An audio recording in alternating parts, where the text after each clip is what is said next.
Hi, this is another $20 comic book haul video. Again, every week, 20 bucks, see what I can get. Got a decent amount this week. Some neat issues to have in your collection. Just maybe some investment opportunities and also some key books here. First is Captain America 319, and I've wanted this book for a while and just found it $1, $2. This was when the Scourge of the Underworld killed all of these supervillains. A lot of minor people: Birdman, Ringer, Hellshock, Hijacker, Letha, Firebrand, just a bunch of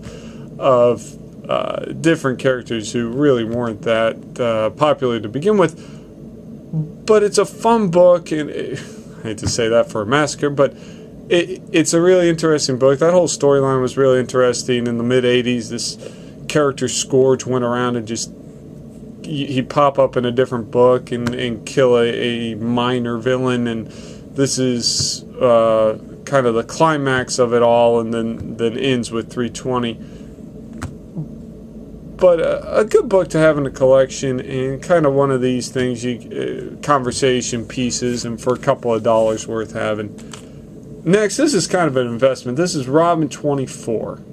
And this is the first appearance of Lockup, who was first introduced in the Batman animated series. And again, with Harley Quinn going around, I said this in a previous video with Mercy, there's nostalgia for these cartoon series. And if people like Lockup and there's enough interest in him, he could pop up in the New 52. I think I got this out of the dollar bin, so worth getting.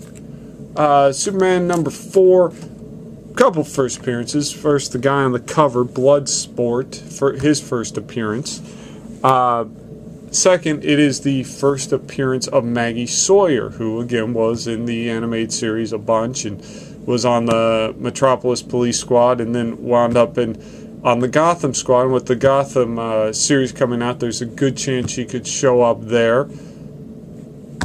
Low-cost book. Just might be worth picking up. Again, major part of Superman lore as far as the animated series is concerned, and just worth the time, I think. As I said, every now and again I like to throw in one of these books that's the first main work of an artist or a writer, and this is one of my personal favorites, kind of a guilty pleasure, Spider-Woman number 9. This is the first mainstream work of Mark Gruenwald, which many you remember from the Squadron Supreme series, and was on Captain America for a lot of years. Actually did the Scourge storyline that I just talked about. And this was his first work for Marvel. So, dollar bin again. If you're into collecting writers and artists and things of that nature, he is really a cool one to have. If you've read the Untold Story of Marvel Comics, he has a section in there, and he actually passed away. And they say part of the reason he passed away at such a young age, I think he was in his late 40s, is because he was so distraught over all the turmoil in the Marvel offices, and he just couldn't take it anymore and had a heart attack or something and just passed away. So, worth picking up. Just a great guy, well respected in the comic industry, and if you're a serious collector, you probably should have this book. Gotham Central number 1, again with the Gotham series coming up and with a focus shifted to Gotham PD. Why not pick up the first issue of the monthly series focused on Gotham PD? The main characters were Crispus Allen and Renee Montoya, who became the Question. Renee Montoya became the Question. Crispus Allen became the Spectre.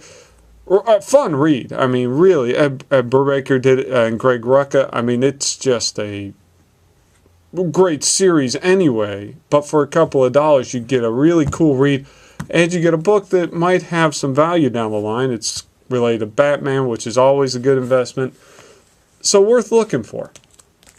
Spitfire and the Troubleshooters, dollar bin fodder.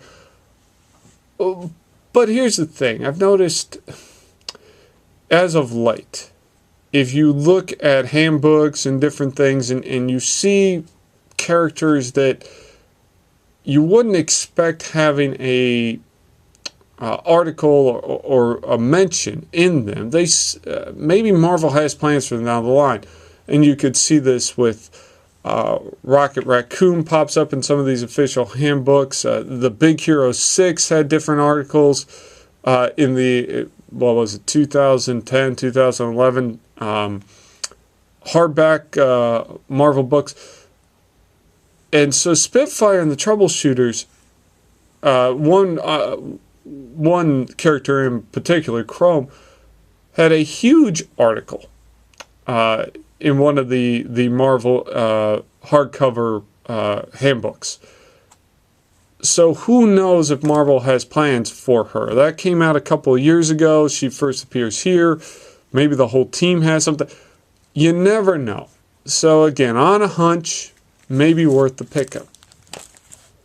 G.I. Joe, Real American Hero 22. This is the first appearance of Duke and Roadblock in comics.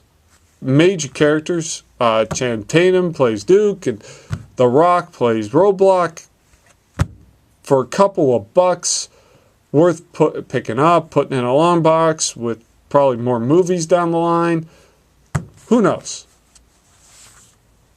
Champions #1. And this is just a fun book. Alright, this is one of those fan favorite teams. Kind of a fun Defenders, if you want to say. And the series didn't last long, but still has a lot of weight. $6, I think I got this for. Decent shape. Worth looking for. Worth just having kind of a check off on your list of teams in the Marvel Universe. But worth picking up, worth setting aside, and just to say you have it, and you know, just go from there. I don't think there's a lot of investment possibilities. You never know. They've tried to make comebacks. It's just never worked. But really a fan favorite team, fan favorite book. If you have the opportunity, I pick this up. Alright, that's it for now. Thanks, and be back again whether you watch these or not. Bye.